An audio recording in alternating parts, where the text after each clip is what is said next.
Okay, babe, here we are, episode 4, which I already saw is called The Riddle of the Sphinx. It's nice to know the title of it going into this for once. But we were just watching the last time on, and I said, oh my god, we forgot to record before we watched, so I paused it. But the last time on got me thinking, I don't know how far we've pursued this yet, but the idea of the whole logging of DNA thing. And I know we talked about that before, and I think we even talked about how perhaps Mr. Delos is going to turn out not to be dead. Like maybe part of this whole plan was invincibility or immortality. Right. Maybe he's transformed or transplanted his brain or memories or whatever into a host.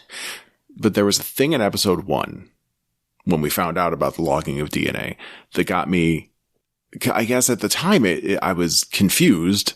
But I think it's all leading up to this kind of idea of offering the super ultra mega rich immortality via hosts, because there was that whole thing with the drones, and Charlotte led Bernard, not Arnold, Bernard, into that room, at which point his DNA was scanned.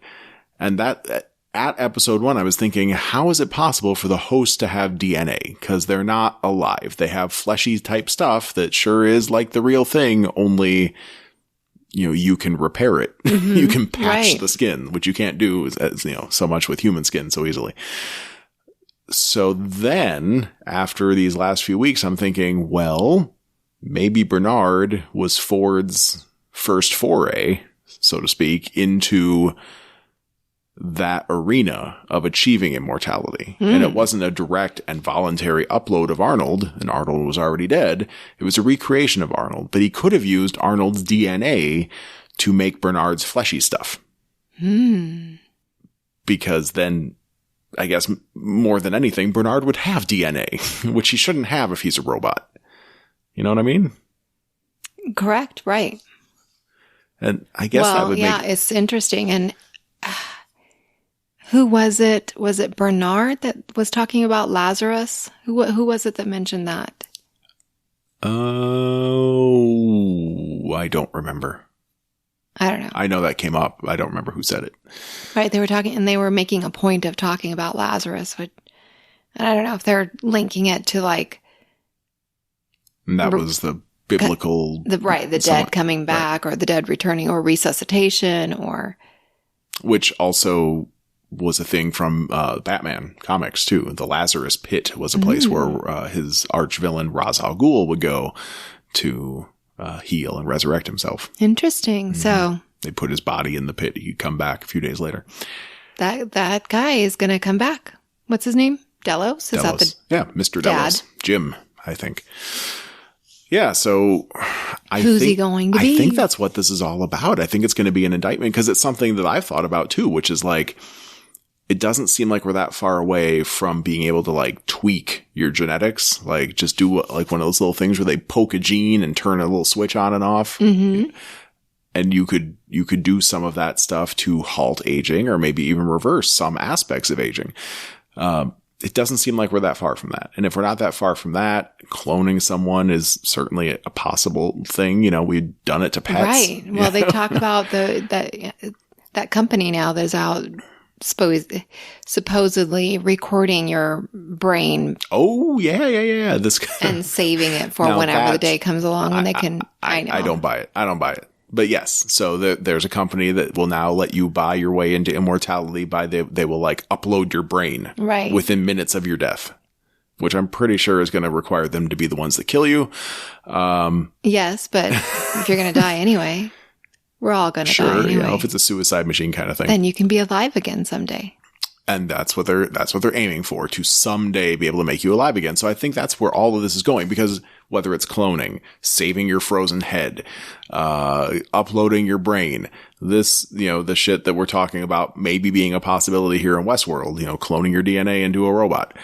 All those things, what we know for sure is if that ever becomes a reality, it's going to be so expensive no one can actually do it except Jeff Bezos, Elon Musk, and Donald Trump. He's not really that rich, but someone will do it for him. He's probably just rich to be enough. But yes, the ultra rich, the 1%ers, right? Mm-hmm. those are the only people that are going to be able to afford it. It'll be just like all those dystopian future things, Gattaca, where someone's just trying to stay alive. Logan's Run, you just want to stay alive a little bit longer, but there's a law that says you have to die. Except this would just be people die normally, but if you're ultra rich, you get to stay alive. Hooray! I feel like that's where this whole Westworld thing's going. Yes, I agree. And you can only go to Westworld if you're pretty fucking rich in the first place, huh? Yeah. So, whew. Well, that was a long introduction, but I just wanted to get that off my chest because as we were watching it, I was thinking that thing from the first episode about scanning Bernard's DNA was bugging me the whole time. And I'm like, it seems like sloppy writing, but it's probably not sloppy writing. It's leading somewhere. Nothing is sloppy writing in this show. Yeah. Probably. I think they have a good team that goes over it before they film. So anyway, any other thoughts before we start this? Nope. All right. Then away we go.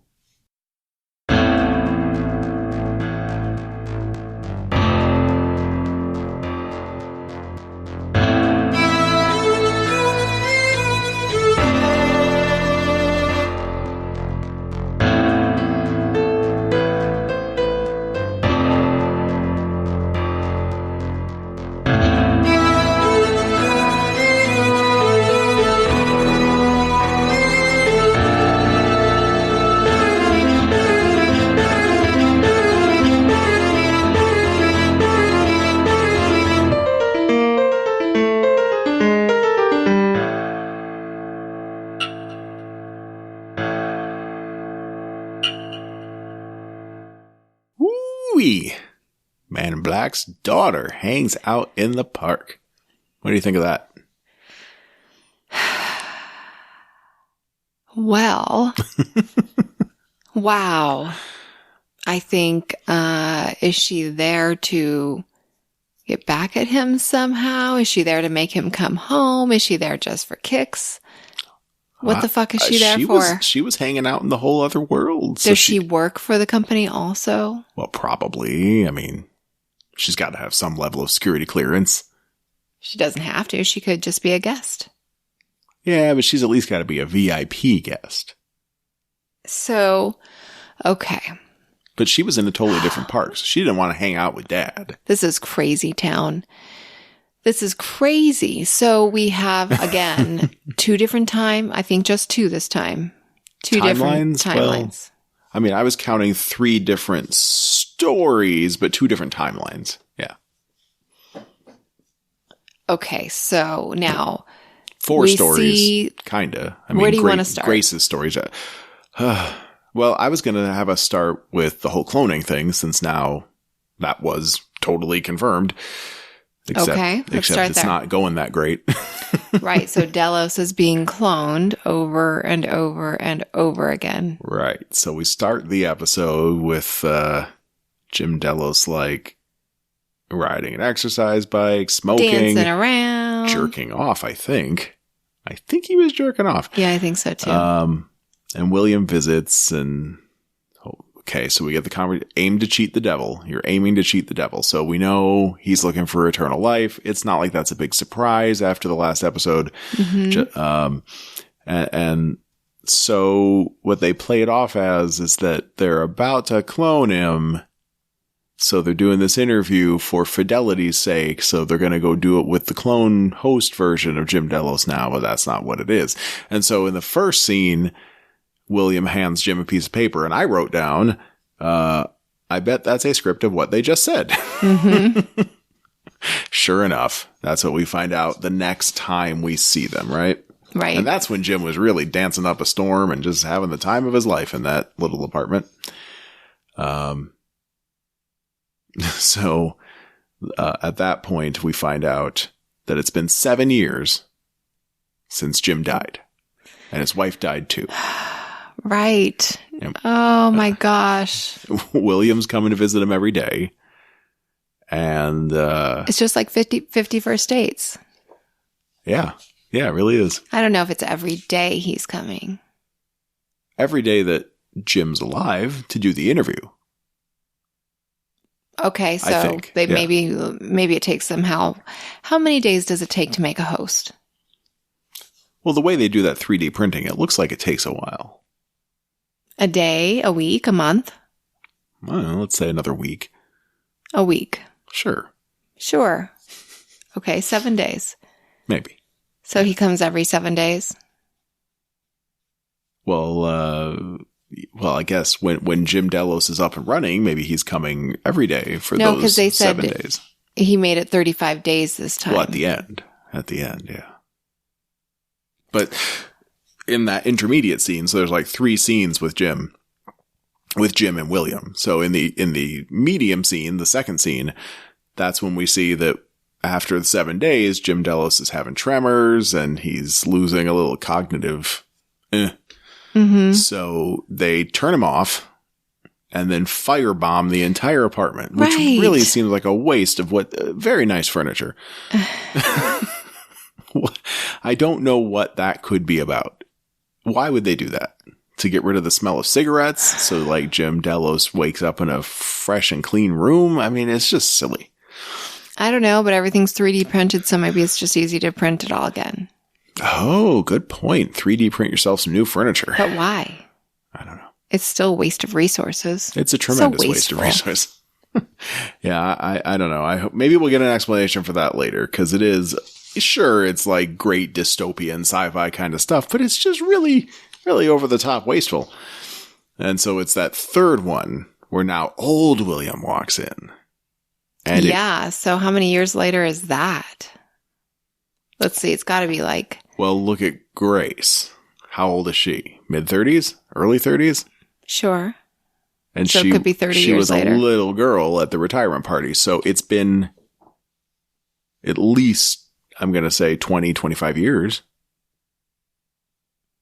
Well, did he tell him you've been here for 35 years? Did he say that? No, he said they're 35 days in, and it's his 149th version of Jim Delos. It's a lot of gyms and a whole lot of couches and chairs and records and shit. Yeah. But you figure like the first couple iterations probably only lasted a day or two, and then they kept getting progressively longer and longer. But once you get to each iteration lasting a month, you eat up a year pretty quick. So 149 iterations, that could take a couple decades. Not to mention, of course, software development time, 3D printing time. They got to be vacations. People are all sick. Oh, you think these engineers get really good vacations? No way. Sure, of course. In this day and age? I don't know. Hopefully. I mean, they've got to make the next Jim. They can only take vacation like during that first week when he's all like peppy and jazzy and ready to take on the world. Well, I think that probably over time this became less of a priority. That's possible. It's possible that it slowed down because William certainly... Yeah, he's like, I'm done with this. He even apologized, I think, for having been a while. Yeah.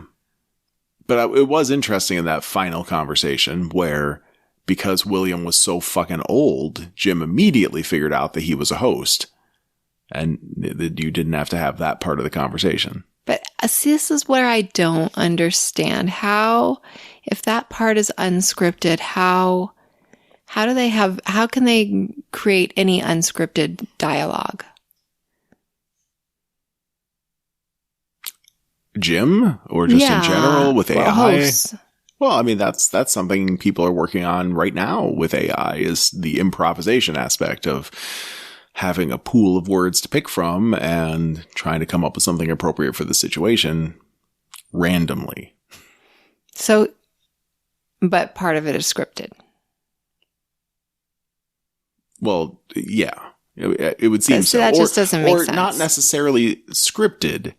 See, okay, so that's the thing. They'll script part of it, and then that drives the situation. Computers are binary. They just exist with zeros and ones. They can't actually, like, roll a die. They can't do randomness. What computers can do is simulate randomness. So that could be, if you pull a random number from a computer, it's taking some picture like pi. You know, pi goes off into infinity, just infinity digits. Okay. So like a computer, if you say, give me a random number between 1 and 10, it's just going to pluck a number out of the middle of pi. But where it plucks from could be based on the time of day and the date, which would be just a sequence of numbers that would give it somewhere to pick from pi. Or you could say, give it a starting point for its randomness, and you can predict exactly what number it's going to pull out of that infinite string of numbers. I know that's like way complicated, but just bear with me here. The point of this being, you can have Jim Delos's personality programmed in such a way where, like, you've studied him, you've measured him, you know exactly how his personality reacts to various situations. So if you walk into a room and deliver the exact same line the exact same way every time, despite the lack of pre-programmed conversation in Jim, the same line in the same situation is going to elicit the same response. You're planting that random seed in there, and you know exactly what's going to come out the other side. Does that make any sense? That was a little technical. No. I mean, it makes sense. If you actually could program people, you could determine by watching their personalities what they would most likely say in a situation. And the ideal AI would be one where I think that no longer happens exactly the same every time. Right. It's a little different, just like people. Right. It doesn't help that you're setting up a situation that's identical to the day before, because if that happened to us, we'd probably go into like Bill Murray Groundhog Day mode too, where we're kind of confused, but we're saying the same things anyway. Eventually, just like the hosts, our minds would break and we'd be like, what the fuck is going on? Right. That actually was part of Groundhog Day. Well, we saw Bill Murray sort of like go through this period where he was suicidal and just crazy because he didn't know what to do with this situation. But in the original script of Groundhog Day, I heard them talking about this on a commentary track from the movie once. They were going to start the movie Groundhog Day 10,000 years into Bill Murray's journey. 10,000? He's become like this Zen guru of the day. Does he not get old? No, apparently not. In that time loop, he never got old. Just like a host. Just like Jim Delos, who kept looking fine even though he was falling apart. Mm-hmm. All right, back to the story. So at the end of that, though, we had old William say, keep him alive for a few days. Let's watch him decay. That was kind of cruel, right? Kind of cruel, but he's a cruel guy. But there is, I would think there's some science to that, though. If you've been just figuring out like, well, he's not working out, let's firebomb him, and you never actually watch how he declines, I would think you'd get some great data out of that for the debugging process. It's cruel maybe to this artificial life, but scientifically speaking, could be important. Sure. However, what that does though is it gives us a time frame here where it's only been maybe a few days or a week since he walked out of that room and the whole series started. Mm-hmm. I mean, if we go back to season 1 of Westworld, how much time has passed in the sort of quote unquote real time, timeline? Maybe a couple weeks, probably less. Since when?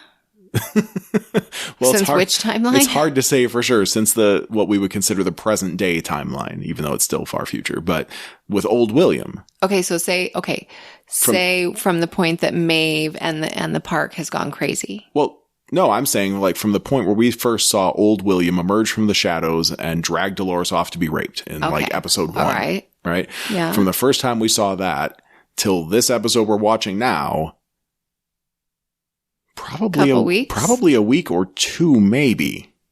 But maybe a lot less. A lot happened, but most of that stuff that happened was a time warp itself. So we really have no conception of how long this show's been going on. Okay. And so Bernard finds Elsie chained to a fucking rock in a cave. She looked no worse for the wear. Oh, right. She and all she's fine. had is protein bars and a pot. So that's what I'm saying. It's been a few days, but not as long as it feels to us having had to wait, a year. We need to get back to the story. To watch it. Let's talk about what happened. Quickly. Quickly? What do you want to do? Longly. Go to bed or something? Coward. I do. Okay. So that was one storyline. Now that winds up intersecting with so much else, but let's talk about Bernard and Elsie, I guess, huh? How about that? Okay. And so Clementine dragging him to there. So she knew Elsie was there. Well, Clementine's not Clementine. I know, Clementine's under control. Bernard was talking at some point in this episode as if Clementine is under Ford's control. How did Clementine know that Elsie was there? because she was programmed, whatever she's doing right now, she was programmed to do that, assumedly by Ford before Ford died. Like there's something going on in the background there. She's one of his pawns in this game. Ford told Bernard to do something to Elsie, but not kill her, take her to this cave, chain her to a rock, and give her some protein bars, and a bucket. But Clementine had her brain scrambled. Right. But she still had Ford's She had her brain scrambled program way before Ford died. I mean, she was brain scrambled. Clementine was supposed to be, remember she had the gun trained on Ford. Bernard thought he was in control of Clementine, but it turned out Ford was actually in control of Clementine the whole time. True. And was just letting it go. Maeve has taken Clementine back over again. Not Maeve. Wyatt. Dolores, who we didn't see this episode. Dolores had Clementine with her during that fight in the last episode. How'd they get together? Dolores, Clementine came out of the woods with all the naked people? Yeah. Is that what it was? I mean, Dolores knew Clementine, I guess, from all their time together in Sweetwater, but they weren't best buds. No. They didn't like walk in Maeve. the same circles. No, they really did not. They had very different social strata. Just so... all right. I don't know. I'm just saying, this whole big game, quote unquote, where, we have little kids popping up with Ford speak, right? This whole game that's going on, Clementine was part of it. She's got some of that programming for whatever's happening next. Whatever Ford's next phase was, okay, she's part of that. So Ford never wanted to kill Elsie. He just needed to slow her down. Right. Why didn't he just tell Bernard that when Bernard was so upset? He was like, you made me kill Elsie. Did he say kill? Something like that. I don't know. Yeah, I think so. Might have just said hurt. I don't remember anymore. We could go back and watch that again, but I know we're not going to. Okay, so Bernard is now with Elsie thanks to Clementine. Elsie seems to be mad. I'd be mad too. Chain me in a cave with a rock. But Bernard is dying, so that's when Elsie finds out that he's a host, which doesn't really make her feel any better. But it sure is intriguing. I don't think she can resist trying to figure out some of that puzzle. Mm-hmm. We see a flash, which is Bernard's memories, as we're finding out, where drones and some eyeballs and what appeared to be a basket of cupcakes. Yeah, they were making cupcakes in that lab. The drones make excellent cupcakes. And then they sprinkle some little eyeballs on top. So we find, okay, no cavalry's coming for Elsie. Bernard remembers that there's a facility in the cave. There's a number 12 on the elevator. I don't know if that's important or not, but surely it'll be important sometime. Right. So it's a whole lab full of dead people. And the dead people are not decayed yet, so that's another sign. Oh, yes. Good point, babe. Yeah, they just died recently. There's one drone left. Elsie kills that. And then gives Bernard an injection of cortical fluid because his brain ain't working so good without the juices there. Mm-hmm. Mm-hmm. That'd be a fun costume, those drones. I gotta get ripped first. Mm-hmm. Hey. I'm trying. All right, so let's see. What else happened there in that thing? So Elsie can't hack the system. Bernard says it's the same kind of encryption as what he saw from Peter Abernathy, same operating system or whatever. And Bernard's memories, and this is very helpful, Elsie noted, were floating in time. They're not connected to any time points anymore. He's just got random shit, and that's why he can't tell when he is, and neither can we. It's really confusing. That's the same thing that happened to Dolores. To an extent, yeah. Mm-hmm. But not as dramatic, I don't think, as Bernard's. Well, she didn't go through everything Bernard did. I think it was maybe more. It was maybe more our memories that were floating in time during season 1. I wrote down the cupcakes are not coded like hosts are coded. What? So, well, Bernard was saying like, these are kind of whatever's going on in here. There's programming happening, but it's not the same kind of code as what hosts get. It's a whole different language. It's a whole different language, right? And I think they exist inside the cupcakes. And Elsie blasts open a door. So what's inside the door? Mr. Delos. Domo arigato, Mr. Jim Delos. Domo. So Robot Jim Delos is inside this room and fucking crazy cakes. And he killed that assistant. He's like cutting his face. He's cutting. Yeah.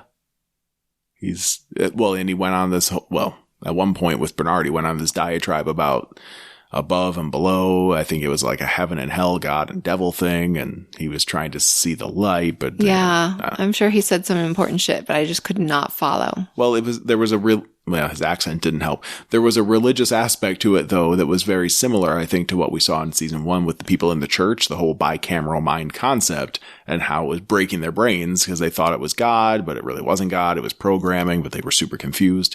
Something along those lines, but he was fucked up. Yes, he sure was. He was going to cut Elsie's face. Bernard saved the day. Yeah. Bernard had a little oomph in him at that point, a little fighting power that you would expect from a super robot. Well, he just got the brain juice. But he also unlocked. I mean, he's that scientist. He's not right. He's not a super fighter, but fight. We know that he can. Yeah, he's writing his own story now. So that was kind of nice. Or is he? Good question. You're right. He might not be. We see him remembering how he printed a control unit for some other human. It looks like a cool red marble. It looks like the marble that's in my, not mouse, but trackball thing. Yes. Looks just like one of those, like it a does. Logitech trackball. I bet that's what it is. That's probably what it is. But we also saw him do it was like the Emperor from Star Wars given Order 66 to kill all the humans.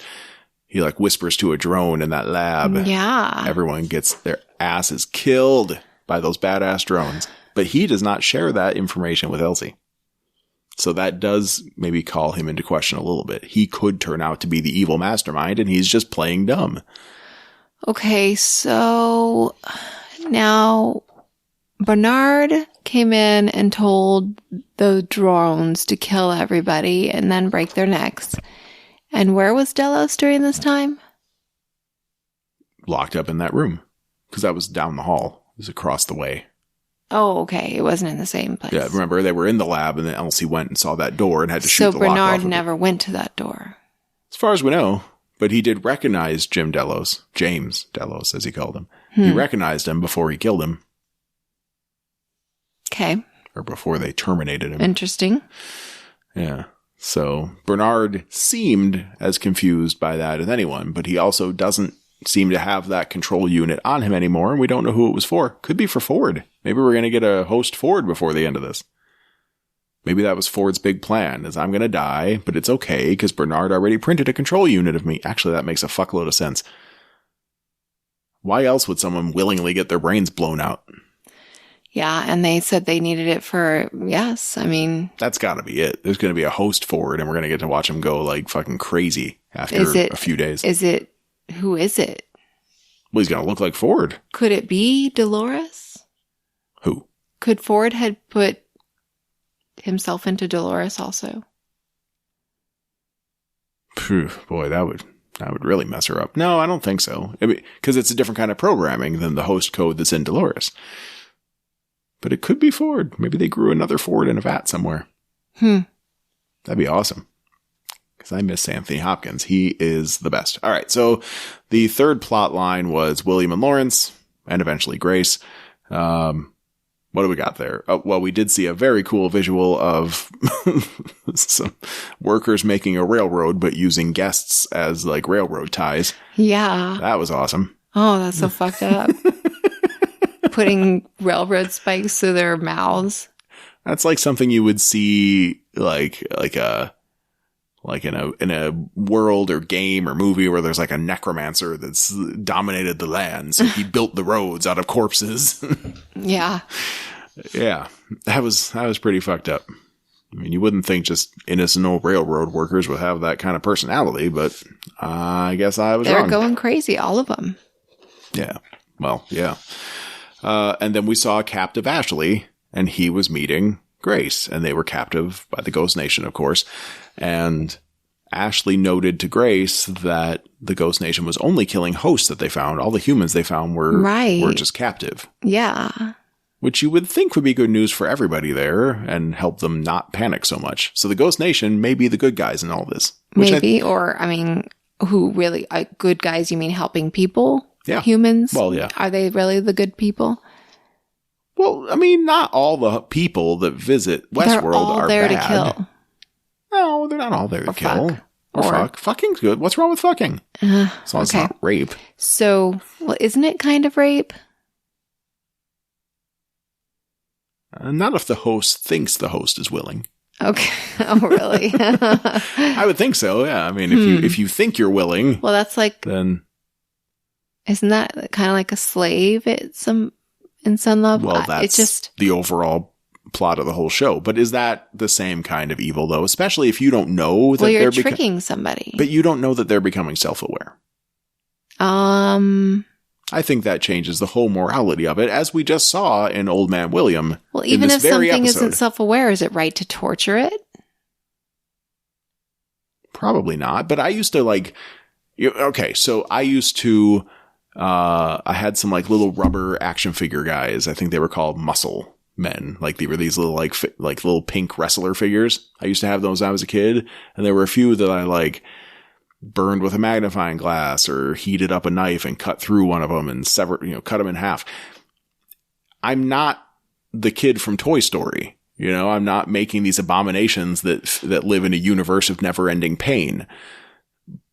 But if we were in the Toy Story world and my toys did come alive at night and I found that out and I continued to torture them during the day when they couldn't move or scream, then yes, I'm a horrible, horrible person. But you're doing that to the hosts.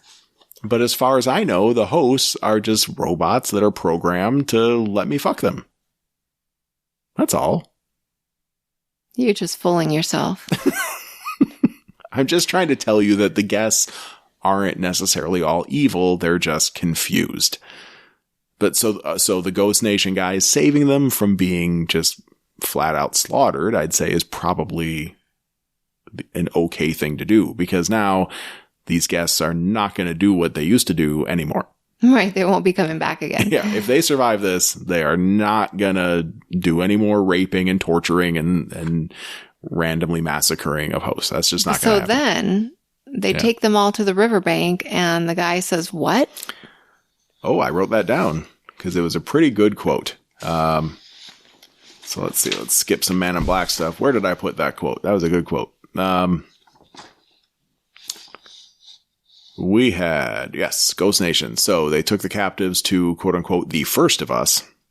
So there you go. Well, and you were speculating last episode that the Ghost Nation guys might not be hosts in the first place. Maybe they're just undercover Native Americans, but probably not. Undercover? Like pretending to, like living in the park, and the park's an island. So it's not like they're really in Arizona or anything. Anyway, Grace makes a run for it and Ashley has a knife to his throat. And the guy says, "You live only as long as the last person who remembers you." True that. And then they didn't cut his throat. So they were trying to teach a lesson. It was like Arrested Development. They were just teaching a lesson. Except instead of a one-armed weirdo, they had scary pack of Ghost Nation people. Well, and then, isn't that the point where they just disappeared? Well, it seemed like they disappeared. But maybe some time passed because it seemed like the sun was starting to come up, but it was dark when they first got there, so I don't know. No, then they looked around and they were all gone. Well, from Ashley's point of view, maybe he fainted. I don't fucking know. They can't just disappear. They disappeared. Unless, they're maybe magical. They're Batman, I guess. I don't know. They're all Batman. Okay. We don't know. Yeah. So Man in Black, Old Man William and Lawrence, they have a whole adventure. They go back to Las Mudas. They get captured by Confederados. We see Lawrence's daughter there, crying and stuff. So Old Man William tries to take the Confederados as his new followers. Offers them weapons, gives them weapons, but it's not really working out that well. They just want to sit around and torture the Las Mudas people. Mm-hmm.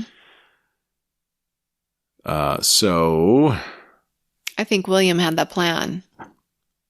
You think that was his overall plan? Yes. Huh. I thought once he found a little conscience, he just decided to wing it. I think that was his plan all along. Might have been. Maybe one way or another to eventually backstab the Confederados. Sure, I could see that. But he does want people to follow him. He was trying to raise an army this whole time. Remember Pariah? He tried to get a whole bunch of guys to follow him and they killed themselves. So I actually thought when he stood up and said, I can take you to glory, I know where it is, I thought that was a trick to get them to turn their guns on themselves and shoot themselves, but it didn't work out that way. But he did seem to start to be troubled by the way that they were torturing Lawrence and his family, his wife. They were going to... Interesting, huh? Yeah. After he did the same exact thing. Well, now but the stakes weren't real then. They were just robots. Now they're self-aware. Now the stakes are real. So he takes out the Confederados, gives Lawrence the parting shot. That was nice. He still has that sadistic nature in him. He did make that guy swallow the nitroglycerin right. or whatever it was. He made that guy go out hard. I wonder if that would hurt to swallow that, if it burned. I have no idea. They made, every time it splashed on the table, they had it make a little hissing noise, but I don't know much about nitroglycerin. The guy wasn't screaming or anything, so maybe he was all right. But he did explode nice. And then, Man in Black is the hero of Las Mudas. Yay! But then... and now they're all riding off together like the the cousins were going to follow him. Lawrence's cousins or whatever they are.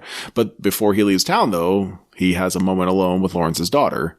I don't know if she has a name or not, but she takes on the Ford voice and says to him, if you're looking forward, you're looking in the wrong direction. She said in his voice? Well, it wasn't exactly Ford's voice, but it wasn't her voice. It was the robotic. Right. I'm not. She sounded much older. Yeah. And she's been doing that since episode 1 or 2 or whatever that was. And then she's like, puppy! Right. She snaps back into her personality. But what does that quote mean? If you're looking forward, you're looking at the wrong direction. Old man William is looking for the door. Is that what it was from episode 1? He's looking for the middle of the maze. The key? No, he's not looking for a door. I think it was the door. A door, okay. He's looking for the door now. So he needs to look in the past, not... I bet he needs to go back to like Sweetwater or something. Oh, but he told Lawrence that he was taking Lawrence to his greatest mistake, which is going to be the same thing that Dolores is looking for. She thinks it's a weapon. The Confederados think it's glory. We don't know what the fuck it is, but that's what this has all sort of been pointing to. But now there's this other clue. If you're looking forward, you're looking in the wrong direction. Yeah, I don't know. So it's just like Ready Player One. These cryptic clues. Yeah, he's got to go in reverse. He's got to ride his horse backwards. Oh, the movie. Yes, that's right. The car race from the movie version of Ready Player One. You have not listened to that audiobook yet, have you? I've tried. Oh, babe. It's the stupid player that it starts over every time. Then I got to find my place. Yeah, that's no good. I'll work on that for you one of these days. So. All right. So anyway, but that was the episode. I think we actually wound up going through it relatively quickly, for us.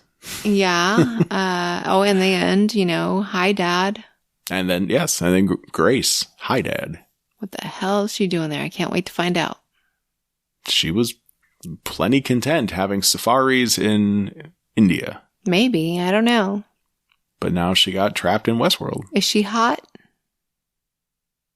Like, you're asking me? Yeah. She's okay. She reminds me of somebody. All right. I can't wait till you figure out who. All right. I'm looking forward to that. Okay. But she's all right. She's fine. Nothing special, but she's all right. Okay. I mean, I'm not saying she's ugly or anything, but if you're asking my opinion, she's all right. Alrighty then. I would say Elsie more is attractive. Better, really. Yes. Interesting. I like Elsie. Of course, she wouldn't like me. The Elsie character likes the ladies. But, oh well. She's cute. And she was surprisingly clean for having been held in a cave pooping in a bucket for a few days. She had like no dirt on her face at all. And she was laying in the dirt. She had no dirt anywhere. I liked that part. I thought that was funny. That she was clean. That she was so clean. For all the work they put into continuity in this show. Yeah. Well, I'm glad she's alive. But it really points to how little time has passed, more than anything else. How little time has passed. Maybe it's only been a day. Yeah. I don't know. A day or two. If it was just a day, she wouldn't have been quite so mad. It's been at least a couple days.